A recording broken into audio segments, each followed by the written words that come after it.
साहित्यकार उहाँ स्वयं पनि हुनुहुन्छ। यसोस्ले गर्दा यो साहित्यको क्षेत्रमा उहाँलाई नै यो विषयमा आफ्नो विचार यो पत्रिकामाथि राखिदिनु हुन म हार्दिक निवेदन चढाउँदछु। प्रणाम।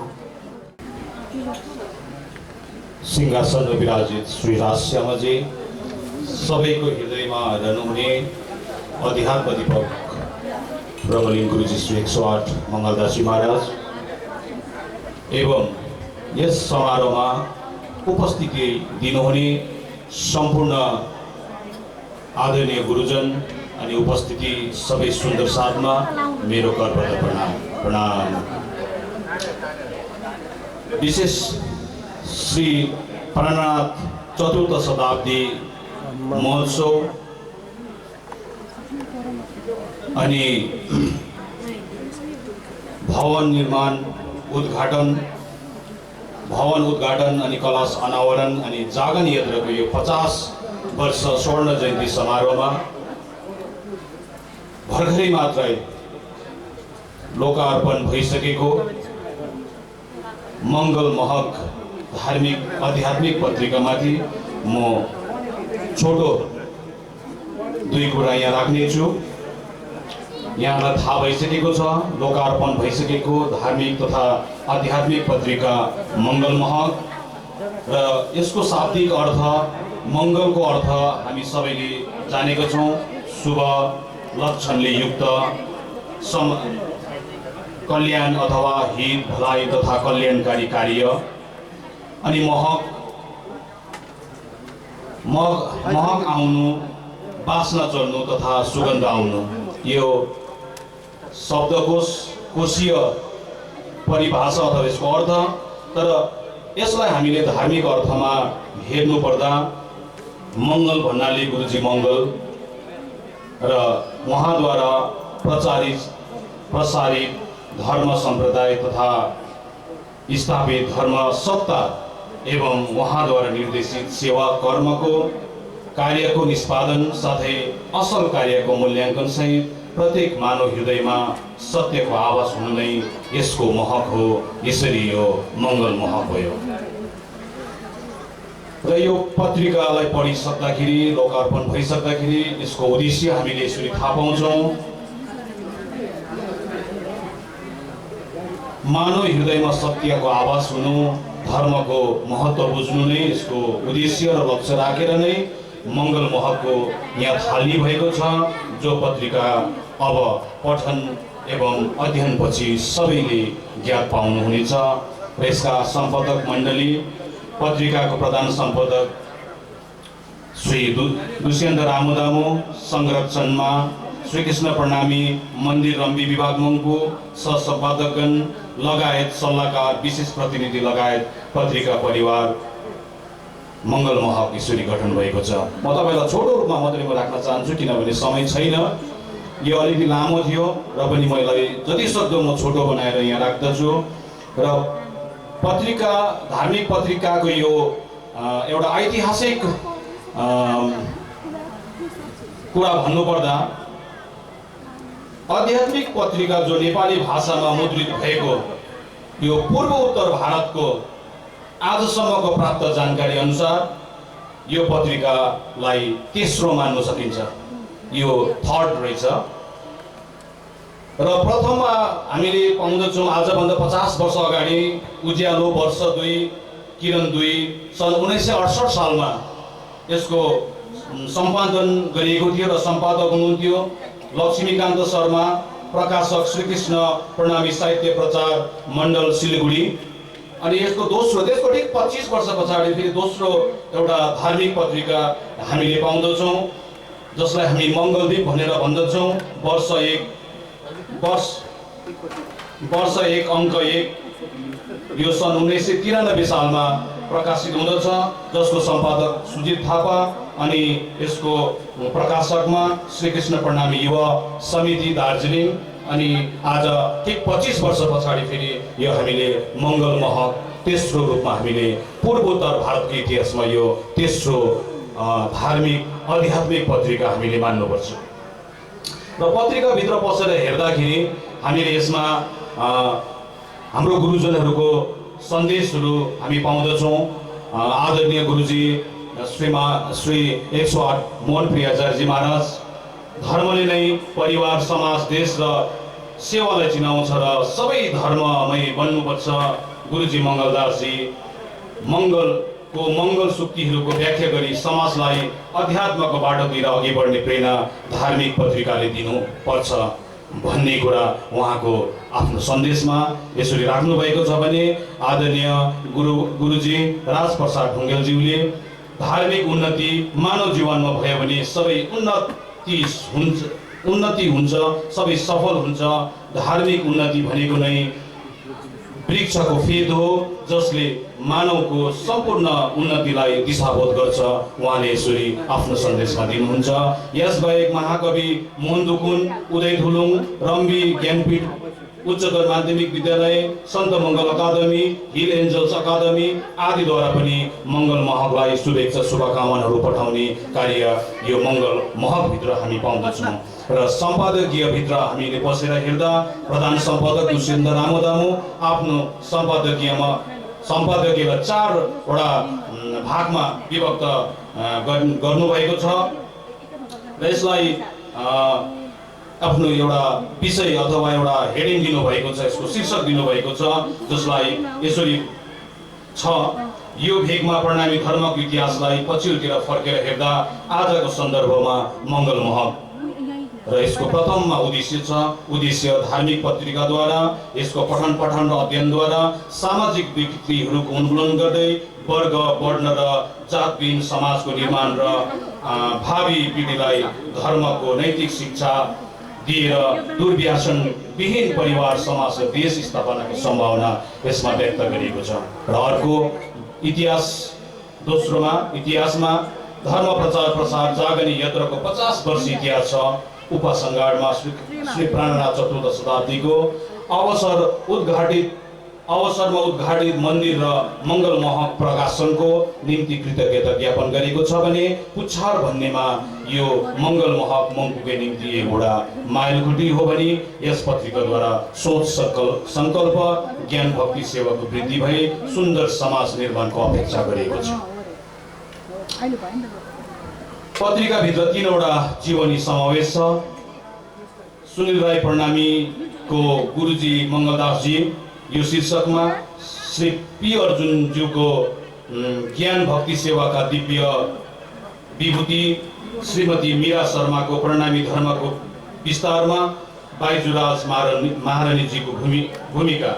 यी 3वटा लेखमा श्री गुरुजीको अनि बाइजुराज महारानीको जीवन दर्शन र धर्म विस्तार अनि जागने यात्रामा पुर्याएको योगदानहरूमाथि सुन्दर र मार्मिक शैलीमा अभिव्यक्ति गरिएको छ, जसलाई अध्ययन गरी पाठक र धर्म सम्प्रदायले ज्ञान भक्ति सेवा र त्यागको भावलाई विकसित गर्दै आफूलाई समर्पण गर्ने प्रेरणा दिन्छ।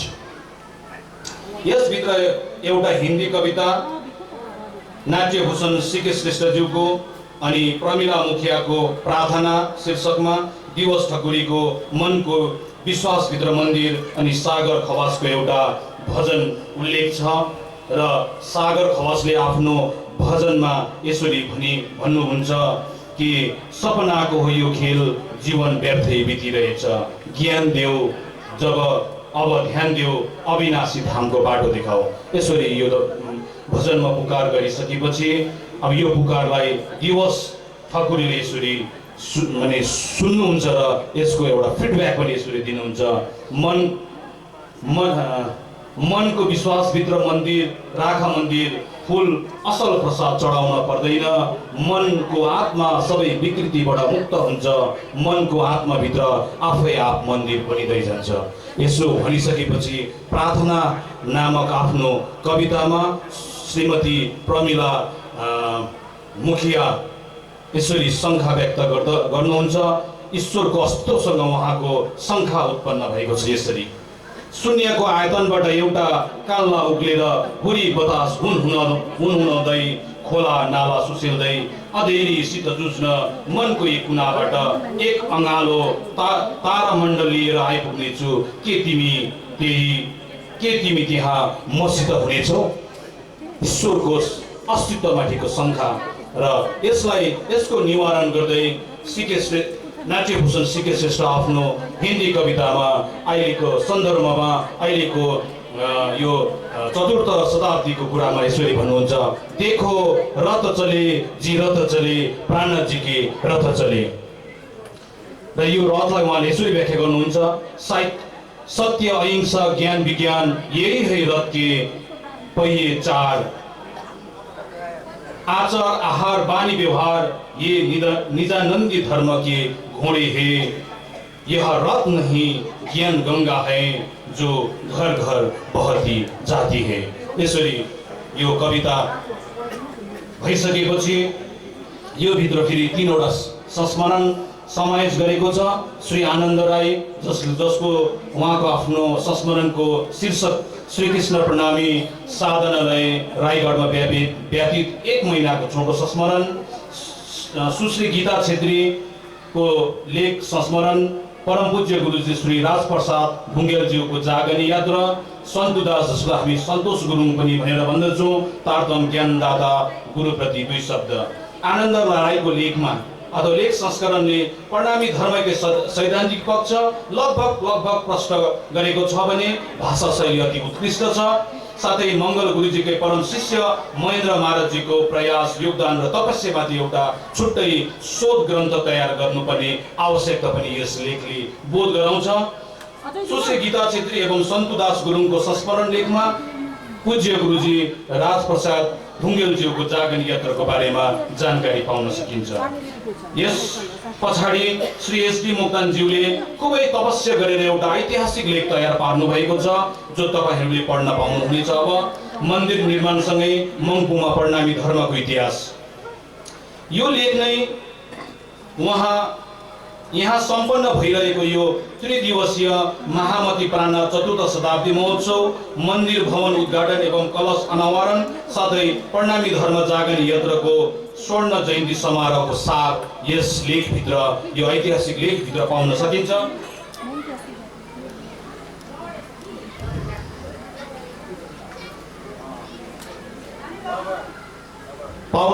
भने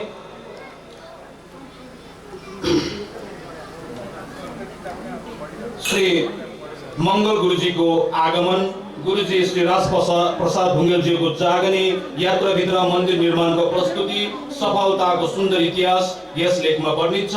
तर आज यस लेखले रेसिप लगायत यसको सेरोफेरोलाई अँगाल्न सकेको छैन। अझै एउटा लेखको आवश्यकता मैले महसुस गरेको छु। यस्तै प्रकारले धर्म धरोहर कर्मठ सेवक एवं दूरदर्शी परोपकारी परमधामवासी केबी गुरुङज्यूको सम्झना र श्रद्धा स्वरूप श्रद्धाञ्जलीले सुन्दर साथमा र उहाँकै परिवारलाई पनि उहाँ जस्तै बन्ने प्रेरणा प्रदान गर्दछ भने यस वर्ष धाम गमन हुने अन्य तारतम सुन्दर साथ गोपाल थापा, इन्द्रबहादुर कार्की, सुमित्र मिश्र र धनराज रामु दामुको आत्मीयता र सम्झनामा श्रद्धाञ्जलीले सखी भाव हम तुम एक वतन के भन्ने उक्तिलाई सत्य प्रमाणित गरेको छ भन्ने उद्देश्य भने श्रद्धेय टुलको छुल्टिम दोर्जेमाथि श्रद्धाञ्जली ज्ञापन गर्दा सर्वधर्म समभावको बोध पनि यस पत्रिका मार्फत हुँदछ।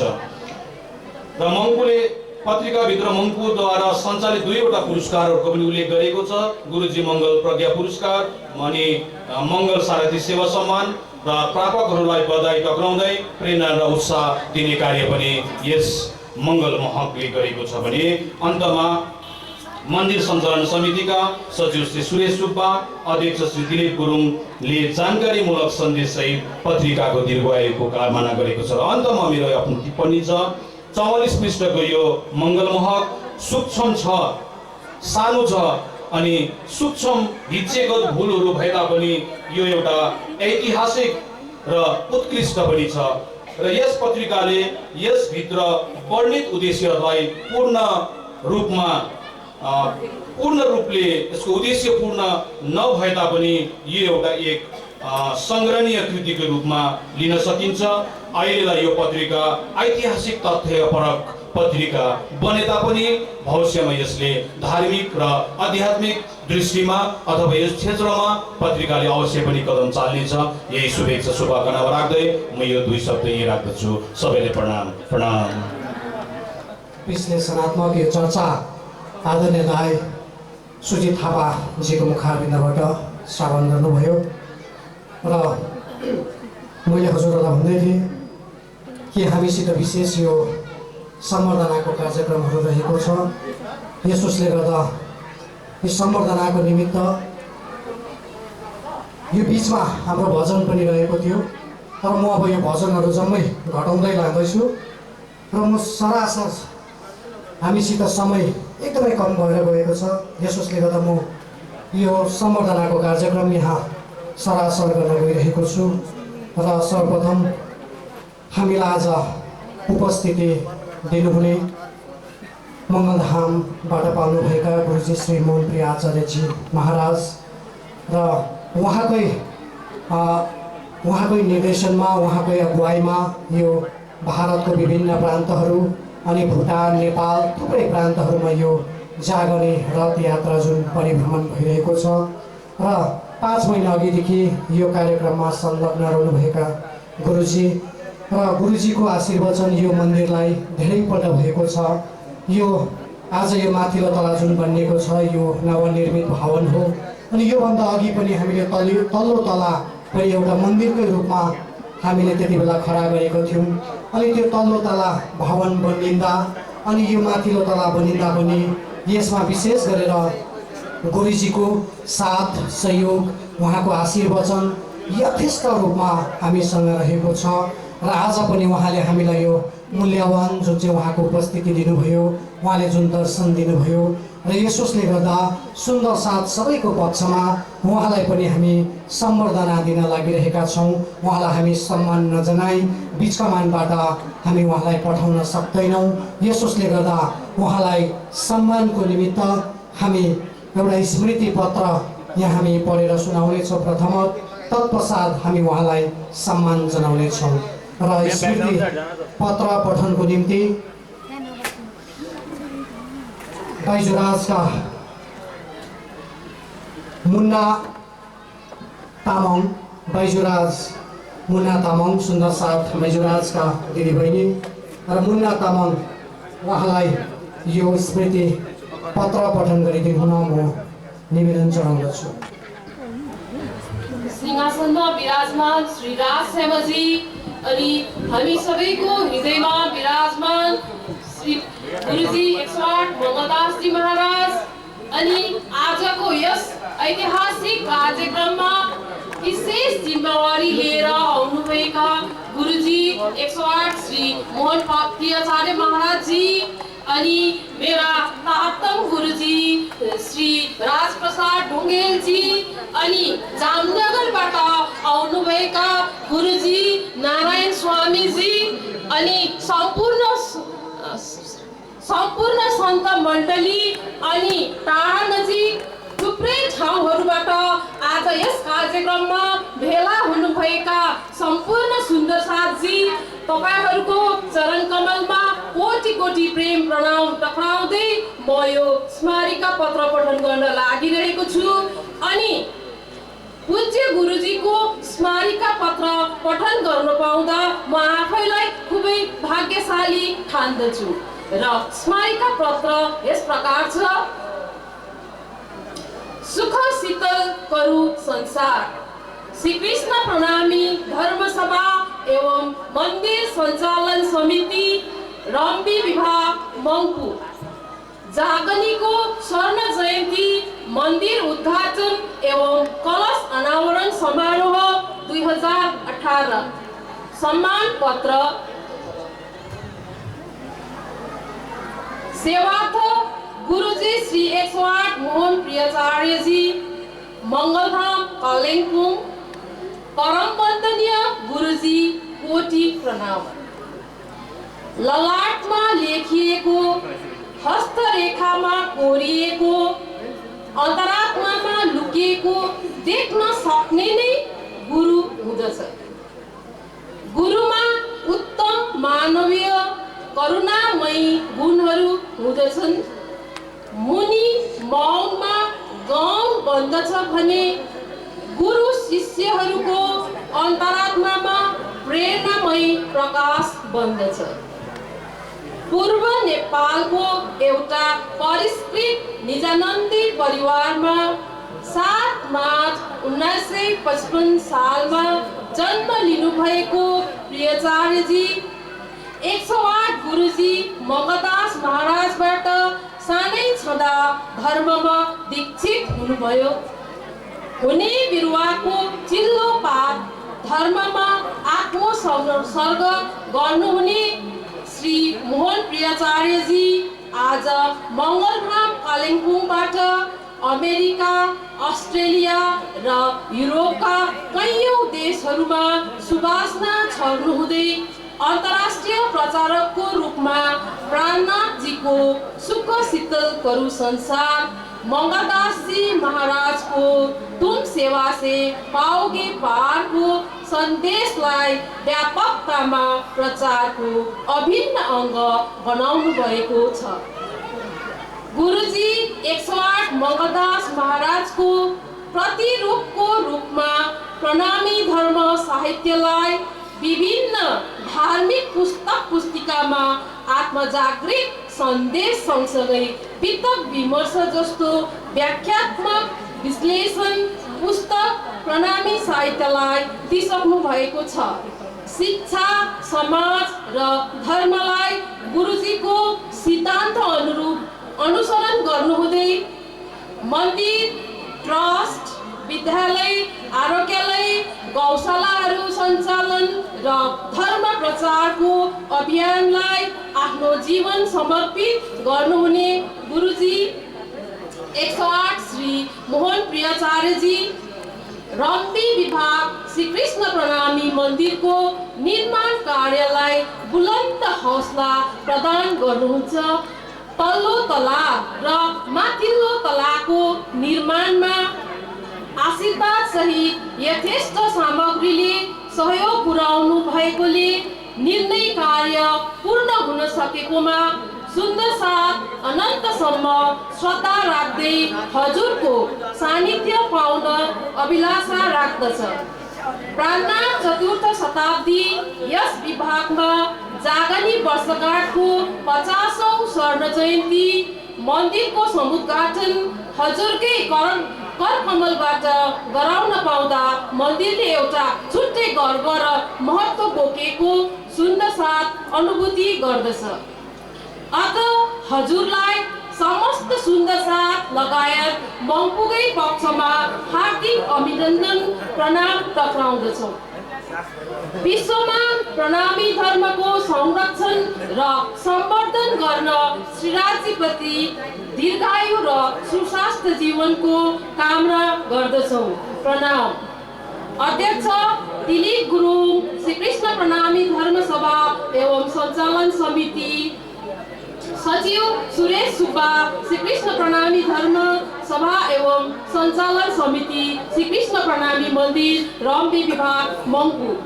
अभिनन्दन पत्र प्रायोजक मङ्गल प्रभा क्याटरिङ समूह। धन्यवाद। सचिदानन्द गुरुदेव की हस्तान्तरण गर्न लागिरहेका छौँ र यो पत्र भन्दा पहिला हामी महाराजश्रीलाई चन्दन अनि पुष्पले अभिनन्दन जनाउनेछौँ र यो अभिनन्दन जनाउने कार्य यस मन्दिरका मन्दिर सञ्चालन समितिका अध्यक्ष महोदय श्रीमान दिलीप गुरुङ उहाँलाई महाराजश्रीकन यो चन्दन पुष्पका अभिनन्दन जनाइदिनु हुन म हार्दिक अनुरोध चढाउँदछु। अनि यसरी नै मन्दिर महाराजश्रीको आसनमै महाराजश्रीलाई चन्दन पुष्पले अभिनन्दन जनाइदिनु हुन अनुरोध गर्दछु। अनि साथै मन्दिर सञ्चालन समितिका मूल सचिव श्रीमान सुरेश सुब्बा र उहाँहरू 2 जना सभापति अनि सचिव मन्दिर सञ्चालन समिति रम्बी विभाग र उहाँलाई महाराजश्रीकन यो सम्बर्धना सम्मान स्वरूप चन्दन अनि पुष्पको अभिनन्दन साथै यो अङ्गवस्त्र उहाँलाई हामी पहिराइरहेका छौँ र हामी उहाँलाई यो स्मारिका पत्रिका पनि भेट स्वरूप हामी उहाँलाई टक्राइरहेका छौँ। बोले श्री प्राणनाथ प्यारे की, बोले श्री 108 मोहन प्रियाचार्यजी महाराज की, बोले श्री मङ्गल धाम के। र यो स्मारिका पत्र पनि उहाँलाई हामी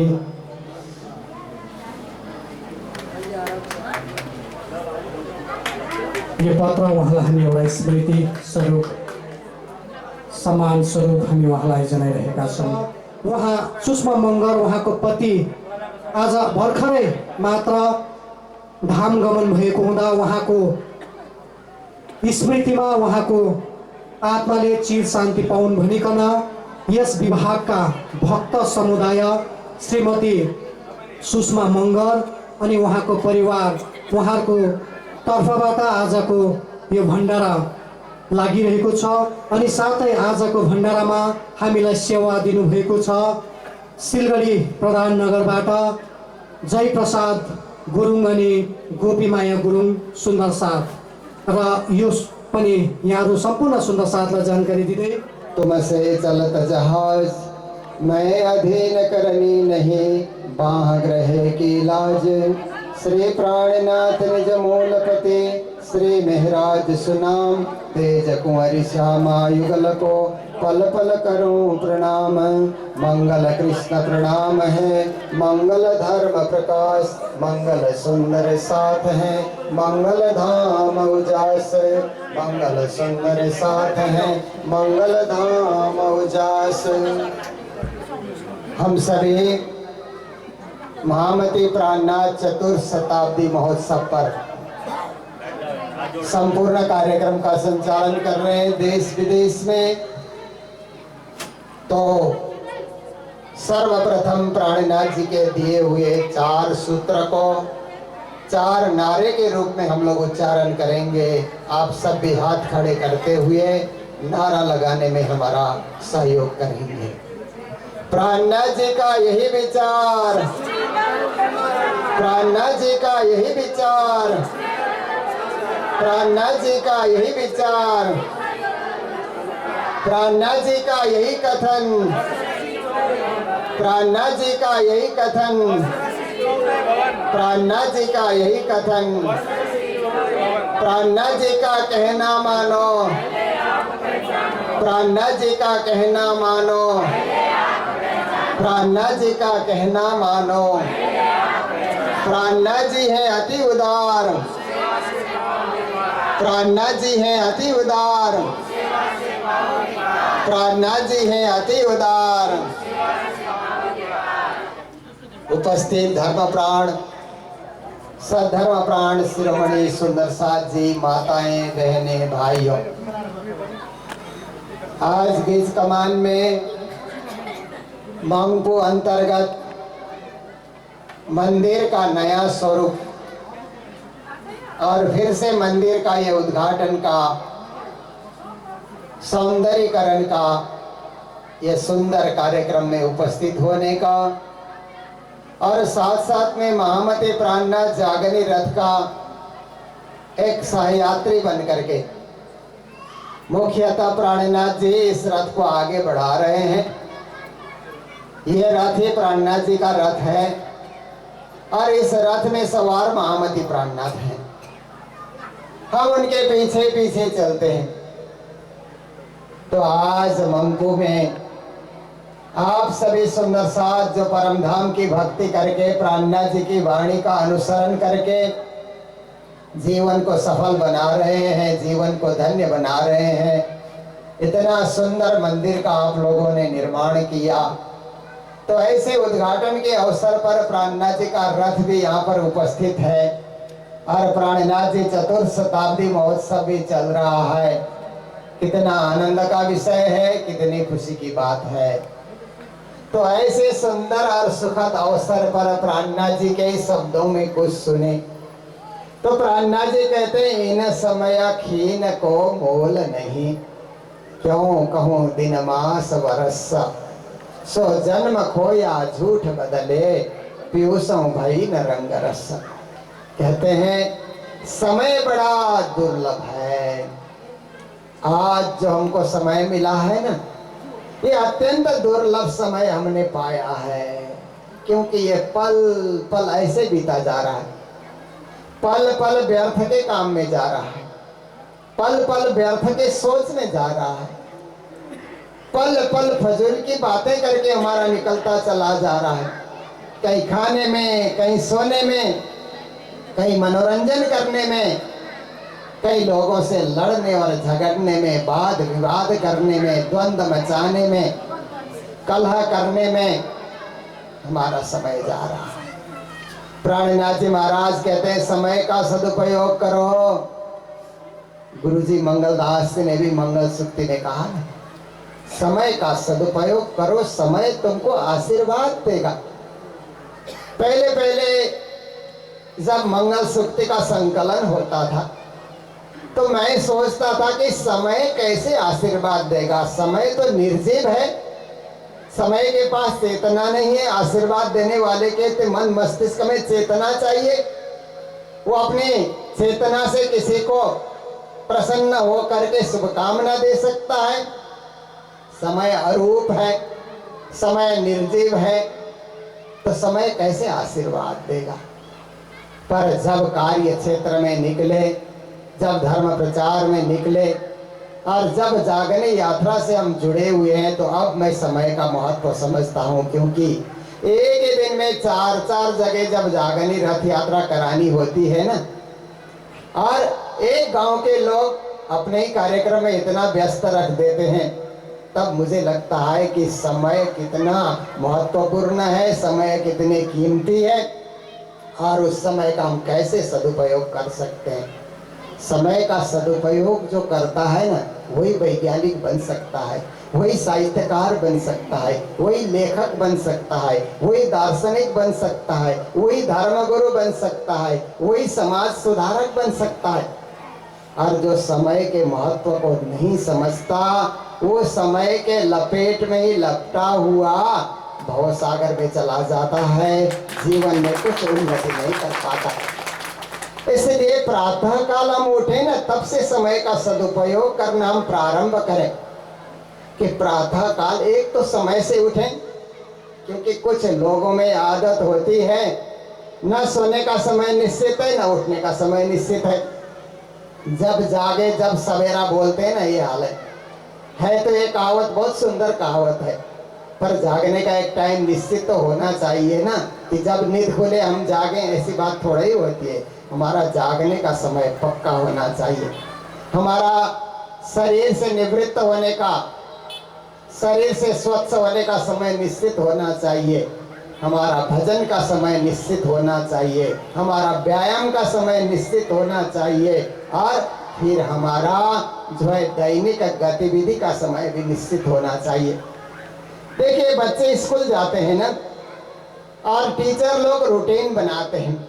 बिना रूटीन के टीचर पढ़ाने लगे तो बच्चे क्या पढ़ेंगे?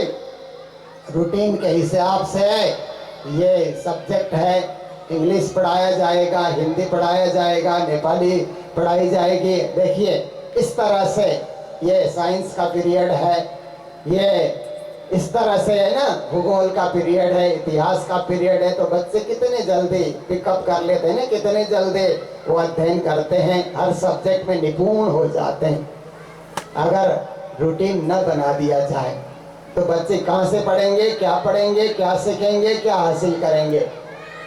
ऐसे ही हम भी अपने जीवन में रूटीन तैयार करें, हम अपने जीवन को एक पद्धति से जीवन जीने की कला सीखें। दुनिया में बहुत सारे लोग पैदा होते हैं, जीवन जीते हैं, पर जीवन का अर्थ समझे बिना मर जाते हैं, जीवन का महत्व समझे बिना इस दुनिया से चले जाते हैं, जीवन को अर्थहीन बना करके चले जाते हैं, जीवन को महत्वहीन बना करके चले जाते हैं। कुछ लोग ऐसे होते हैं जिन पर गुरु की कृपा होती है, जिन पर परमात्मा स्वयं कृपावान बनते हैं, वो जीवन को सुंदर बना करके, फूल की तरह सुंदर बना करके। फूल कितना सुंदर होता है ना, जब गमले में फूल खिला हुआ होता है या बगीचे में फूल खिला हुआ होता है, सुंदर से सुंदर।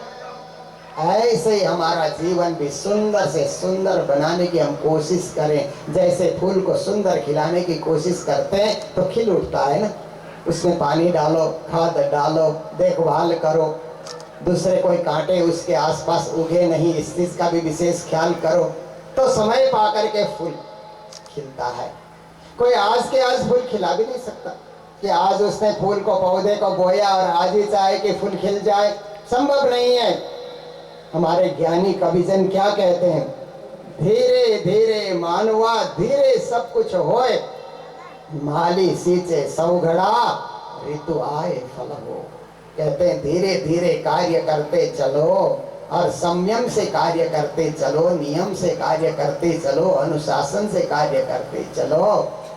बगीचा में माली पौधों को जब सींचता है ना, कोई माली ऐसा सोचे कि आज हम 100 घड़ा पानी डालेंगे, आज ही हमें फूल खिलना चाहिए, नहीं होगा।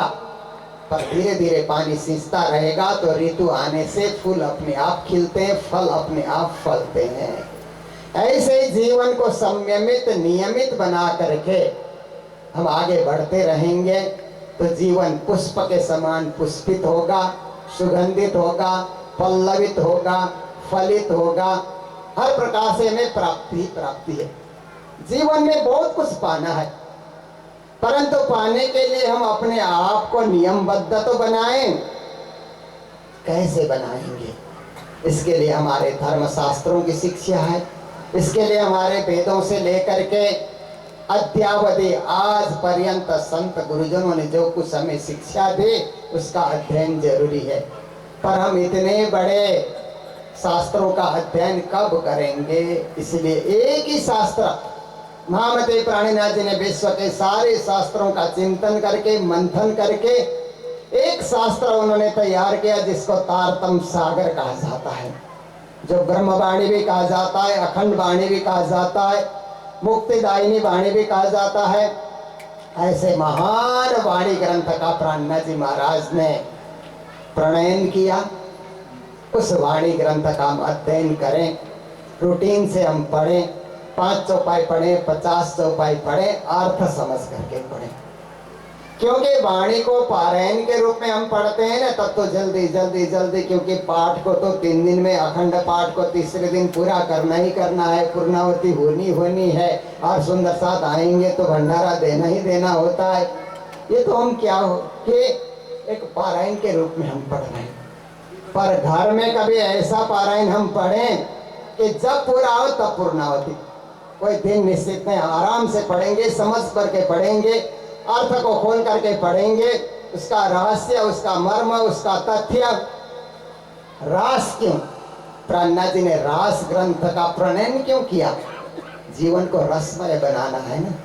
जीवन हमारा नीरस होता जा रहा है। देखिए आज की राजनीति देखो तो जीवन नीरस हो जाता है, आज के समाज को देखो तो जीवन नीरस हो जाता है, आज के विज्ञान को देखो और इतने सारे लड़ाई लड़ने के लिए यंत्र आविष्कार हो रहे हैं, जीवन नीरस हो जाता है।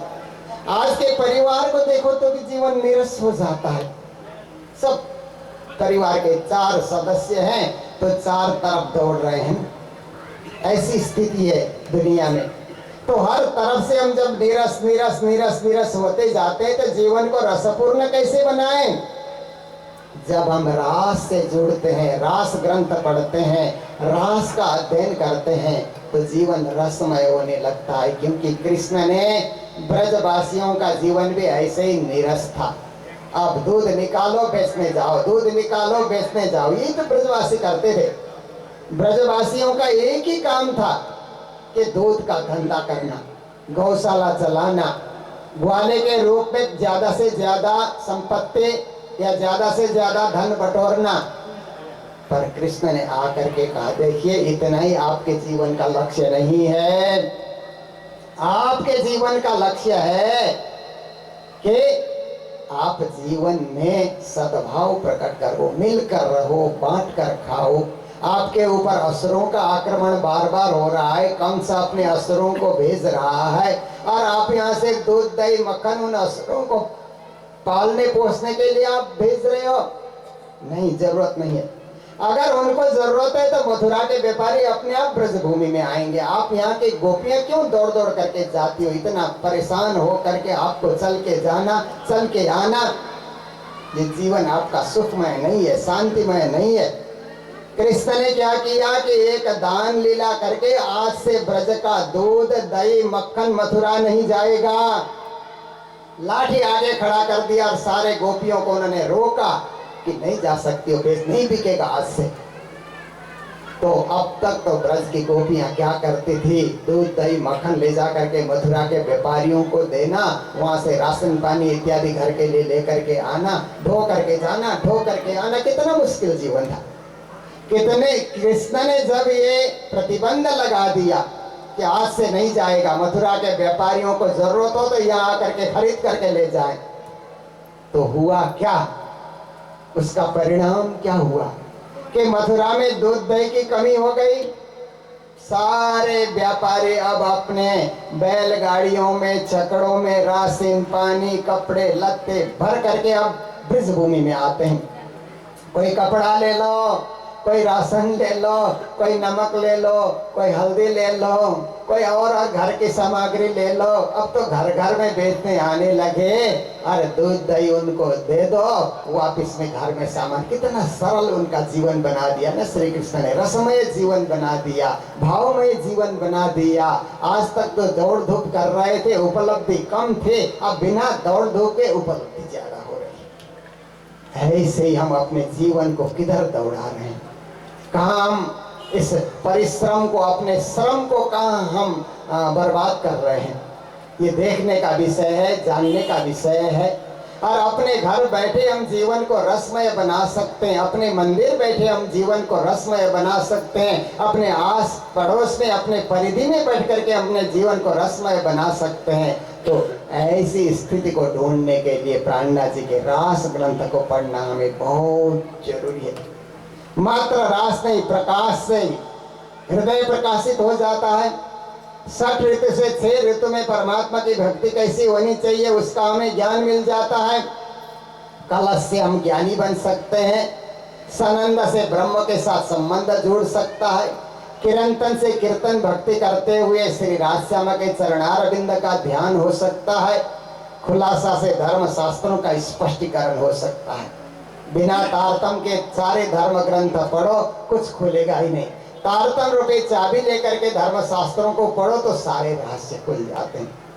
खिलवत में एकांत मूल मिलावा का जो है ध्यान हमें जीवन में कैसे ध्यान करना चाहिए, क्योंकि प्रणामी ध्यान शून्य का ध्यान नहीं है, प्रणामी ध्यान शरीर का ध्यान नहीं है, प्रणामी ध्यान ज्योति का ध्यान नहीं है, प्रणामी ध्यान निराकार का ध्यान नहीं है। प्रणामी ध्यान तो सतचिद आनंद स्वरूप परब्रह्म परमात्मा का ध्यान है, जो मूल मिलावे के सिंहासन में बैठे जुगल स्वरूप। देखिए, ज्योति के ध्यान करने से प्रकाश तो मिलेगा, शून्य का ध्यान करने से शांति तो मिलेगी, पर सतचिद आनंद ब्रह्म का ध्यान करेंगे तो जीवन में सतचिद आनंद तीनों उतरने का अनुभव होगा ना। जीवन में चाहिए तो यही। आज दुनिया में असत्य देख करके हम लोग कितने थक जाते हैं, कितने परेशान हो जाते हैं कि लोग असत्य के रास्ते पे चलते जा रहे हैं। पर हम अपने जीवन में ध्यान के मार्ग से सत्य को उतार सकें और सत्यमय जीवन जी सकें तो जीने का आनंद दुगुना बढ़ सकता है। जीवन में चैतन्यता को हम उतार सकें, जीवन में आनंद को हम उतार सकें। देखिए, लोग कभी खा करके आनंद का अनुभव करते हैं, हिल स्टेशनों में घूम करके आनंद का अनुभव करते हैं, अच्छे कपड़े पहन करके आनंद का अनुभव करते हैं, सिनेमा देख करके आनंद का अनुभव करते हैं। पर महामती प्राणनाथ जिस आनंद की बात करते हैं ना, ये भौतिक आनंद नहीं है, ये दृश्यमय आनंद नहीं है, वो आत्मानंद है, वो परमात्मानंद है, वो परमानंद है, वो सदानंद है, वो अखंडानंद है, वो दिव्यानंद है, वो शाश्वत आनंद है। वो कभी खंडित होने वाला आनंद नहीं है। जीवन हमारा रहे न रहे, पर आत्मा के साथ वो आनंद तब भी बना रहेगा और अंत तक वो आनंद बना रहेगा। देखिए, जब आनंद की अनुभूति होती है तो यहाँ भी पूजा करने में वही आनंद आएगा और परम धाम में जाकर के मूल मिलाप में बैठ करके राजश्यामा को समझने का और राजश्यामा का ध्यान करने का आनंद भी हमको तब भी मिलेगा। यहाँ भी मिलेगा, वहां भी मिलेगा। ये ऐसा आनंद, अटूट आनंद, दिव्य आनंद, शाश्वत आनंद, न कभी मिटने वाला आनंद नहीं है। तो ऐसे ध्यान श्री प्राणनाथ जी महाराज खिलौत से कराते हैं। फिर परिक्रमा में 25 पक्ष परमधाम का दर्शन कराते हैं और सागर में मूल मिलावे के 8 सागर भावमय सागर के दर्शन कराते हैं। श्रृंगार में रास श्यामा और सुंदर साथ के दिव्य श्रृंगार की चर्चा होती है। तो सिंधी में विरह रस से परमात्मा प्राप्ति करने का एक अद्भुत तरीका बताते हैं, क्योंकि बिना रोए गुरुजी मंगलदास जी महाराज ने मंगल सूत्र में कहा बालक नहीं रोएगा, जब तक खेलता रहेगा ना माँ उसको गोद में नहीं उठाती है, छाती से नहीं लगाते। जब बच्चा खिलौने को फेंक करके जब माँ के लिए रोता है तो माँ उसको उठा करके छाती से लगाती है। ऐसे ही आप दुनिया में जब तक खेल रहे हो राज्य आपको चरणार बिंद का सुख नहीं देंगे। जिस दिन राज्य के लिए रोओगे ना, परब्रह्म परमात्मा के लिए 2 आंसू आप टपकाओगे ना, वो आपको अपने दिल से लगाएंगे। आप राज्य के दिल में, राज्य आपके दिल में। हम हक में, हक हम में, और हक का बिना सबक ख्वाब। ऐसा ये दिव्य ज्ञान प्राणनाथ जी हमें प्रदान कर रहे हैं।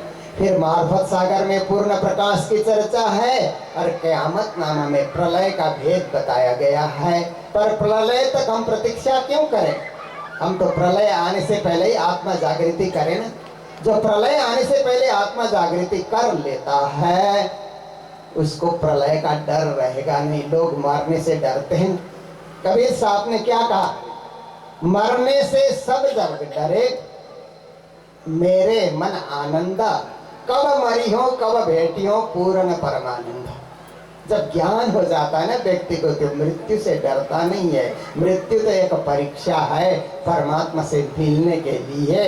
उस परीक्षा से पास होकर के परमात्मा के चरणार बिंद को हम प्राप्ति कर सके, पूर्ण परमानंद को हम पा सके। तो प्रणामी परंपरा में और प्राणनाथ जी महाराज के ज्ञान में मृत्यु नहीं है, केवल जागनी जागनी जागनी है। तो हम आत्मा जगा सकें, जागने के बाद यहाँ रहें या वहाँ रहें, वही आनंद उनको मिलेगा जो आनंद श्री राज श्यामा अपने सत्य चिद आनंद के द्वारा सबको बरसा रहे हैं। ऐसा सुंदर ज्ञान प्राणनाथ जी प्रदान कर रहे हैं। इसलिए इन समय खीन को मोल नहीं, क्यों कहूँ दिन मास बरसा। अब ऐसा सुंदर अवसर हमको मिला। एक एक पल का महत्व, एक एक पल की कीमत हम नहीं कर सकते। दिन मास बरस की हम कैसे करें? सो जन्म खोया झूठ बदले, ऐसे दुर्लभ जन्म को झूठे चीजों के बटोरने के लिए समय खो देना ये दुर्भाग्य है। प्यू भाई न रंग रस, अपने प्यू परमात्मा के साथ एक रस, एक रंग, एक राग हम हो सके, यही जागने का सही तात्पर्य है। तो प्यारे सुंदर साथ जी, ऐसे तो आप लोग इस कार्यक्रम को सुंदर से चला ही रहे हैं, परंतु आज हमें सिक्किम में 4:30 बजे तक पहुंच जाना है और वहाँ सिक्किम के एक मंत्री रथ के स्वागत के लिए खड़े रहेंगे।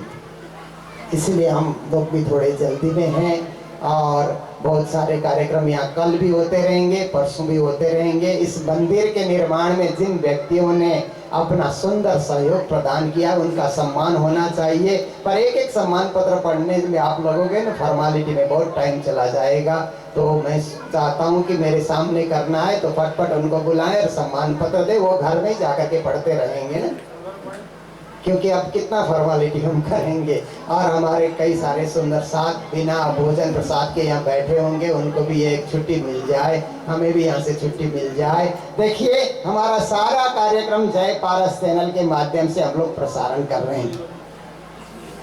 ये जय पारस चैनल के हमारे प्रतिनिधि फोटोग्राफर अंकित भाई हमारे साथ हैं।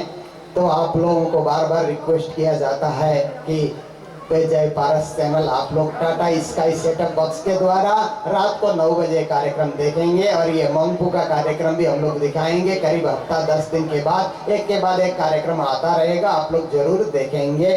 ये आप सबसे करबद्ध प्रार्थना है। जो देख रहे हैं उनको बहुत बहुत धन्यवाद। और हम लोगों ने सोचा कि महामती प्राणनाथ से सर्वसाधारण सुंदर साथ कैसे जुड़ेगा, ये भी तो एक चिंतनीय विषय है। ये 400 साल के उत्सव से सारे सुंदर साथ को जोड़ने के लिए हम लोगों ने ये 400 का कूपन तैयार किया है। देखिए ये चतुर्थ शताब्दी कूपन है। ये आप लोगों के लिए एक सम्मान पत्र की तरह ही है, ये भी एक सर्टिफिकेट है। तो जो सुंदर साथ प्राणनाथ जी चतुर्थ शताब्दी के सहभागी बनना चाहते हैं, साक्षी बनना चाहते हैं, सहयात्री बनना चाहते हैं, इस कूपन को जरूर लें। मैं भाई आशीष जो यहाँ पर बैठे हुए हैं, कृपया खड़े हो जाएं। जो ये कूपन आप सबको देंगे, तो आप सब लोग 400 rupees donation for 400 worth ceremony of Mahamati Prannath, ये समझना चाहिए। 400 रुपया हर साल, 1 रुपया प्राणनाथ जी को चढ़ाने के तरह ये चतुर्थ शताब्दी के लिए 400 रुपया अर्पण करना है। जितना हो सके आज करें। अगर कुछ लोग रह गए तो बीतक के दिनों में जो बीतक कार्य यहाँ आएगा ना, उसके हाथ भी हम कूपन भेजेंगे, क्योंकि हम लोग एक अंतर्राष्ट्रीय महामती प्राणनाथ चतुर्थ शताब्दी दिल्ली में करने जा रहे हैं। उसके लिए बड़ा फंड हम लोगों को जुटाना है, जो 18 से 23 सितंबर तक दिल्ली में मनाया जाएगा। अंतर्राष्ट्रीय स्तर पे महामती प्राणनाथ प्राकट्य चतुर्थ शताब्दी महोत्सव, उसमें भी आप सब लोग जितना हो सके भाग लें। इन्हीं शब्दों के साथ मैंने थोड़ी सी जल्दी की है, क्योंकि हमारे मंच मंत्री कुछ समय तो देने ही वाले थे ही, मुझे पता लग गया था। फिर भी मैंने अपनी जल्दीबाजी को देखते हुए, और मेरा प्रवचन हिंदी में इसलिए रहा है क्योंकि ये चैनल में हिंदी में प्रसारण होता है सारा कार्यक्रम, तो आप लोग अन्यथा न समझें। इन्हीं शब्दों के साथ जय जयकार करते हैं। बोल सतगुरु महाराज की, प्राणनाथ प्यारे की, सर्व सुंदर साथ की, आज के आनंद की, प्रणाम। र हामीले भर्खरै मात्र गुरुजी श्रीमन प्रिय आचार्यजी महाराजको मुखारबिन्दबाट जुन आशीर्वचन हामीले सुन्न पायौँ, र अब गुरुजीहरू सिक्किमको निम्ति प्रस्थान गर्न उहाँलाई ढिलो भएको कारण उहाँहरू यहाँबाट प्रस्थान हुनुहुनेछ। र हामीसित महाराज राजप्रसाद ढुङ्गेलजी महाराज हामीसित यहाँ बस्नुहुनेछ आज अनि भोलि, र हामी उहाँको साथमा रहेर हाम्रो जतिवटा कार्यक्रमहरू छ हामी सुचारू रूपले अघि बढाउने नै छौँ।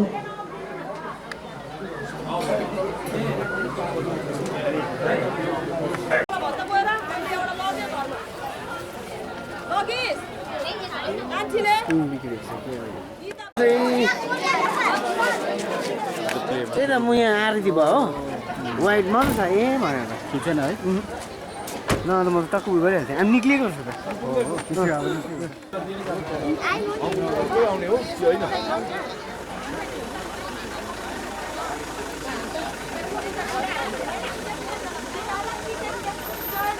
हेलो सर, सर स्टार्ट भयो, यहाँबाट मुभ भयो हजुर। गाडीमा हाल्ने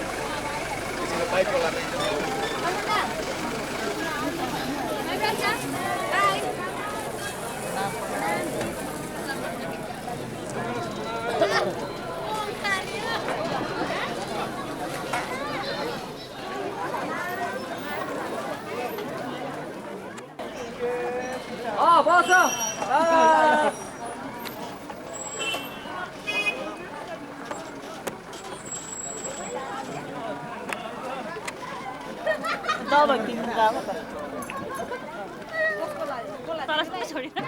गर्नुभयो, आफ्नो जीवन धन्य बनाउनु भयो। यस पश्चात हाम्रो कार्यक्रम अझ रहेको कारणले गर्दाखेरि हजुरलाई जतिजना भोजन प्रसाद सद्गुरु महाराज की सौभाग्यशाली प्रणामी हामी जागृत भयो, अति धन्य भयो। सौभाग्यशाली प्रणामी हामी जागृत भयो, अति धन्य भयो। सौभाग्य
यो भजन यहाँले श्रवण गर्नुभयो र बहिनी अर्चना छेत्रीलाई मुरी मुरी साधुवाद हामी दिँदछौँ र आउनुहोस् हामी दोस्रो चरणको कार्यक्रममा उपस्थित भइसकेका छौँ र मैले भन्दै थिएँ हामीसित गुरुजी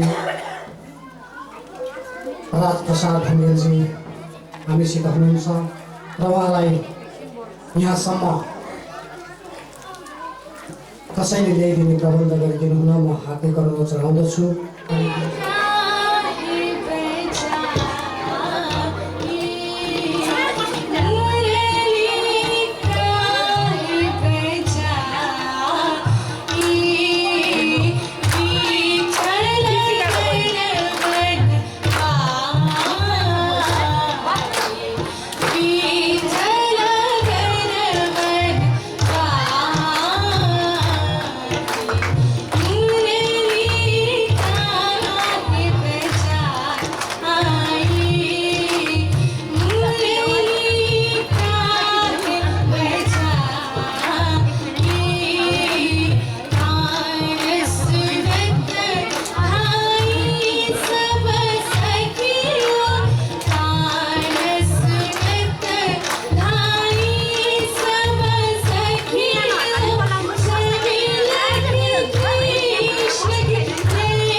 स्वामी की